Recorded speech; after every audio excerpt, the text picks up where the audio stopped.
What's up, everybody? Welcome into the CanesInSight Daily Podcast. I'm Peter Ariz, checking in from overseas here in Spain. I've been on and off the show here, have tried to check in as much as I can.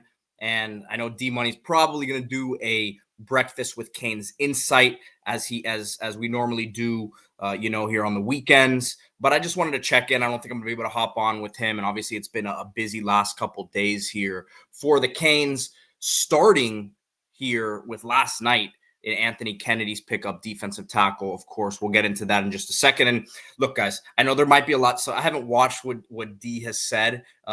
So I'm sure there'll be some overlap in our thoughts.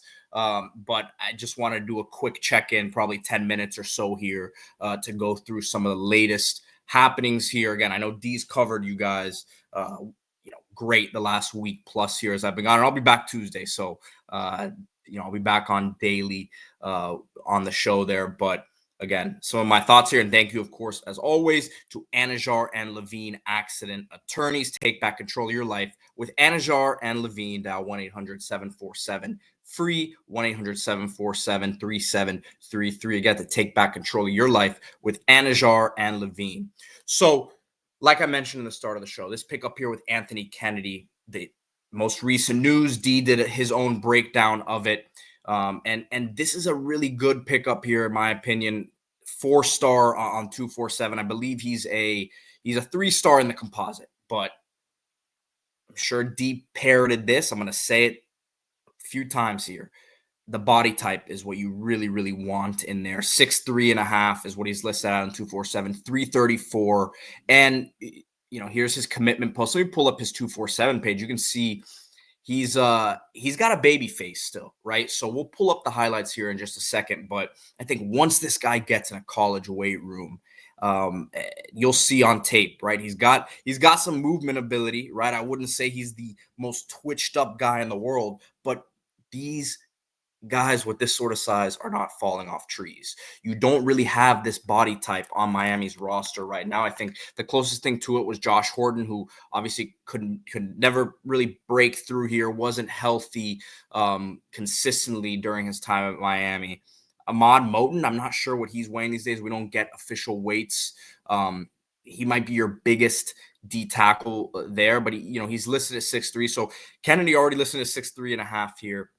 And again, 334. So that's probably what's missing, even though we've seen the type of defense lineman. You're seeing a lot of these tweener types that Miami is recruiting here. You see Tyson Bacon, who can play across the line of scrimmage. Ashari Charles is more of a stand-up edge rusher. But to me, this is what you really want to see more of. I'm not saying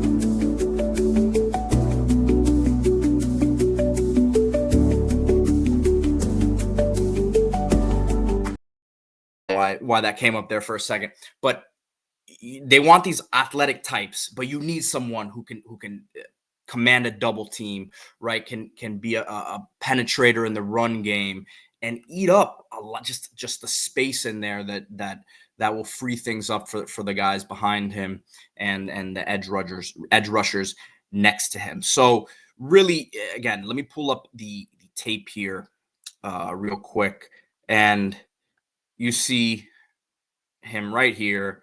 Nice little quick step inside, and you see the strength there taking him down. Obviously, he's in Arkansas, right? So you're not seeing him against not downing Arkansas talent level. You see the lineman that he's going up against here. He has the advantage physically, without a doubt, right? So he's doing what he should be doing here. Not the longest tape in the world. I found it interesting that he's playing. Let me pull that one back again, but he's on the edge here. Let me get him. So obviously a guy with some athleticism. You see him using his hands there, long arms, frame that Coach Damian Lewis is going to want to work with there. Once I'll say it again, get this guy in that college weight room program, the nutrition program at Miami. He's going to get chiseled up. I think you're going to see more of that twitch come out of him. And boom, you see him right here, loses balance a little bit, regains it, shows some good coordination there at that size. and you see him using his leverage there and getting low. Once you coach this guy up outside of the weight room stuff, but once this guy gets coached up by Coach Damian Lewis on figuring out what to do with that big body, I think that this is a pickup that you gotta really like. Now, of course, the rest of the defensive line classes, we understand. James Johnson making an announcement today. Miami Northwestern kid, not originally from South Florida, as D Money's mentioned, but either way, I understand what the optics are in terms of, hey, does this mean that James Johnson's coming here? Although Johnson definitely seems like he's leaning elsewhere, Georgia right now, and I think this would be a really bad loss for the Canes. Not sugarcoating it. Kennedy was a name that we mentioned a lot in the earlier part of the spring.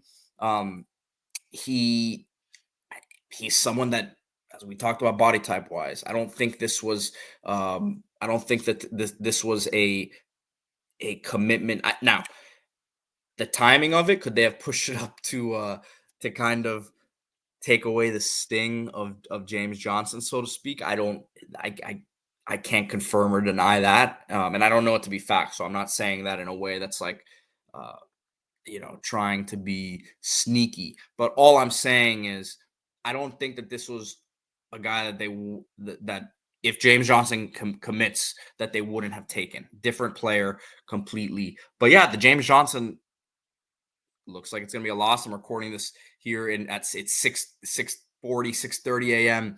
in Miami in the States. So who knows? But obviously doesn't look like it's trending Miami's way there. So bunch of other names are recruiting right now, still across the defensive line, but he joins Tyson Bacon now as the other.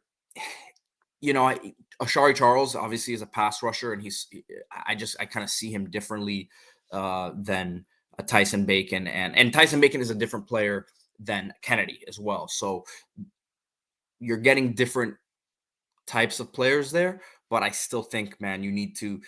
Is it a Bryce Perry Wright as your 5-star in this class? You've done a tremendous job in terms of the recruiting rankings, bringing in 5 blue chip guys on the D line.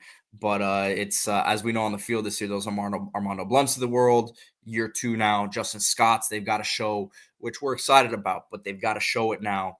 To continue to recruit at a high level at that position, because if not, then it's and Ruben Bain's got to have a bounce back year, but Mesidor, we know this, right? So I don't want to repeat myself there, but the the defensive line recruiting now after this James Johnson commitment really becomes, we've been focusing on a lot of the other spots, right? Receiver's been a big topic. I'll get to that here in a second, but D line now after this becomes a really a spot that I think a lot of Canes fans are honing in on, as well as safety, right? Which that's a bit up in the air now with Devin Jackson, like him a lot, Blake Stewart as well.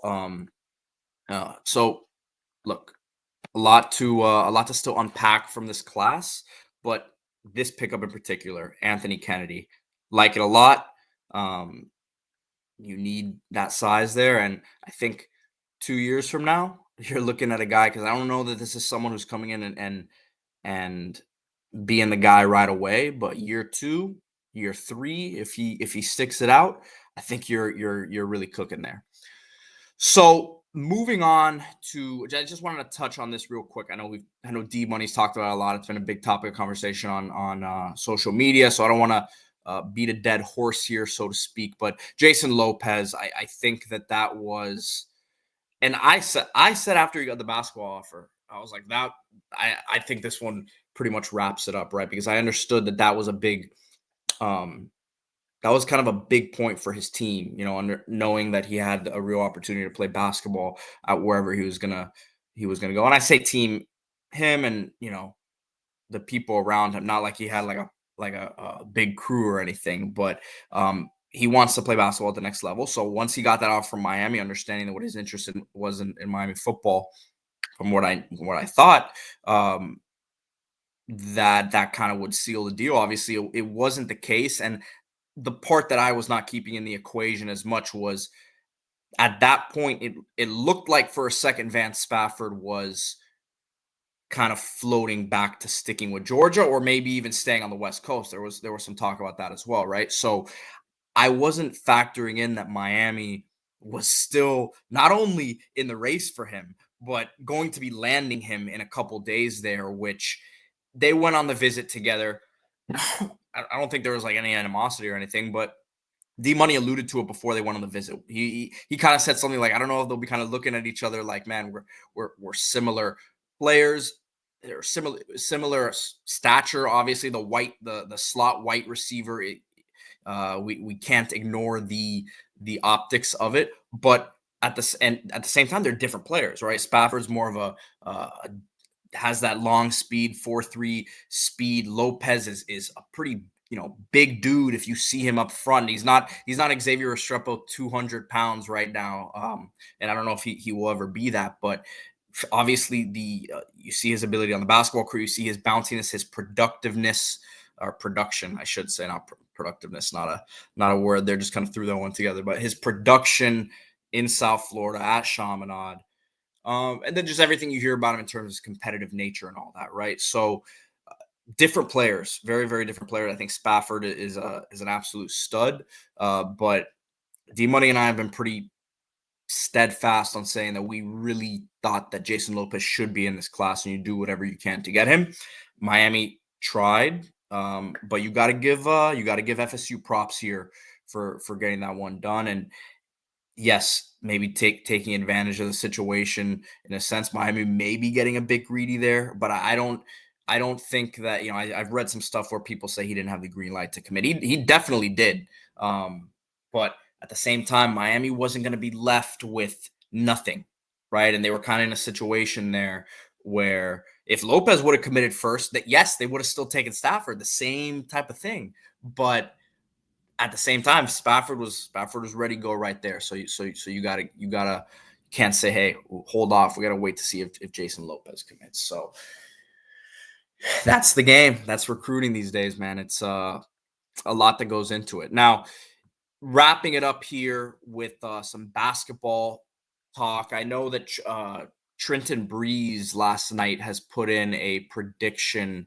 for Miami to land Arturo Dean, who, let me pull up Trenton's page to pull up his tweet exactly that he had here.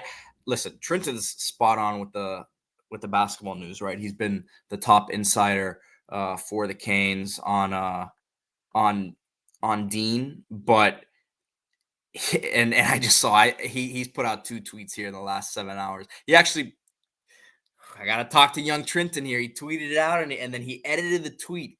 He pulled back his prediction here, which I was kind of gonna say, look, I trust Trenton's information. I myself have not heard that Miami was gonna land Dean for sure. And here's a tweet. He says that he's pulling back his prediction for Arturo Dean.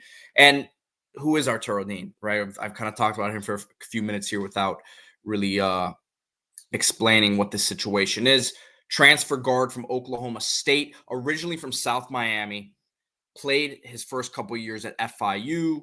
And talking to AJ Ricketts, who my former colleague at WVUM, we were calling games in college, and he was has been the play-by-play guy for FIU sports for the last few years here. I asked him about Dean, and I have watched Dean in college, watch him at FIU actually, and then was at Oklahoma State last year. Tenacious defender, right? So I don't know that he would bring you much on the offensive side of the ball in terms of his shooting ability. I think he can attack the basket pretty well. Average 7.5 points a game, but defensively is really what you'd be getting with him. And this was pretty much AJ Ricketts' scouting report. Shout out AJ, appreciate the info.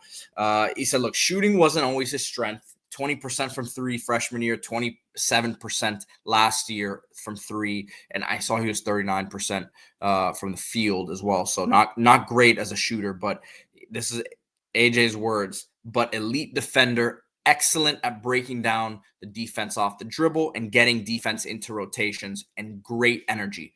Would be a solid guy to come off the bench, and I agree with that sentiment as well. Coming off the bench right now, would I would think Dante Allen would be one of the first guys as a potential ball handler off the bench, but he's a freshman. I have a ton of faith in his development here. I think he's going to be a big piece of this team here this season as a a combo guard, a guy that can run the break, that can defend, has more physicality than your average freshman would. Um, but it would be nice to have another guy there with some experience as a primary sort of ball handler off the bench. And I think that's what Dean would bring. Hometown guy. I'm curious as to why he's still in the portal and hadn't found a home yet. And that's kind of why I'm still waiting for a little more feedback on Miami side to kind of give you more of a kind of where it's at. But I was curious why they didn't go after him earlier in the cycle, right? Why wasn't this a thing months ago when Miami was putting this roster? Really, 2.5, 3 months ago when Jay Lucas started to put this roster together, right? So that's where I'm like, okay, could it happen? Of course, you just visited what's down to Miami and West Virginia, it looks like, but why didn't this happen before? There had to have been some sort of hold up there. So of course, we'll keep you updated on the latest there. And basketball wise, you guys know that Aries Law PA brings you guys all this great information. Of course, this is my dad, guys, so he will take care of you. But AriesLawPA.com. We have a lot of different attorneys that we have as sponsors here at CanesInSight, but this is estate planning. So wills, trusts, probate law, very important stuff, guys. It's not something we like to think about a lot, but you got to plan your future so that you don't leave it in the hands of others when that time comes. So schedule a free consultation, experience you can trust, and yeah, his office is in the Gables on Coral Way, headed towards Brickell area. So you can schedule a free consultation in person or online with Aries Law. All right, guys, I will be back in a few days here in the States. Looking forward to being back on daily with you all, but just wanted to give you my quick thoughts and update here from Spain. I will see you guys all soon. Go